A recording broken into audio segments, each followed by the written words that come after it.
what the late night show with Seth Meyers can teach you about EB1. So yesterday I went to the late night show taping with Seth Meyers. This is my third one. The first one was Stephen Colbert. The second one was Jon Stewart. And the third one was Seth Meyers.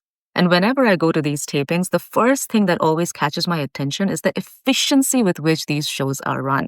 So for example, the taping yesterday got done at 4:45 p.m. That's when we left the studio. The show aired at 12 a.m. That's 6 hours from production to airing. That's a shocking turnaround time. But when you look at how the process is run, you won't have that shock factor anymore because everything runs so precisely, starting from the graphics to the screenplay to the timing of the guest. By the way, the guest yesterday was John Hamm. I highly recommend you check it out.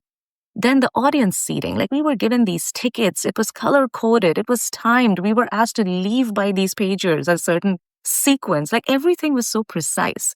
There is no doubt or there is no shock factor involved why this thing went from production to airing in such a short period of time. That's exactly what happens in EB1.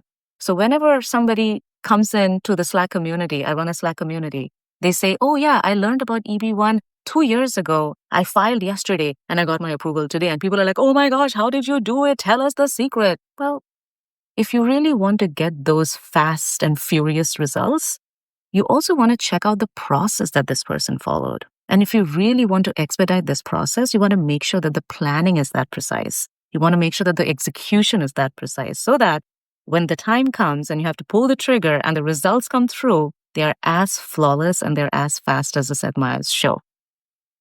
Also, last thing, the reason why I'm asking you to watch John Hamm is because he gives us the backstory why his voice cracked during the NFL announcement. I think you're going to find it funny. But anyways, that's the lesson that I learned yesterday from attending Seth Meyers' show. Helpful?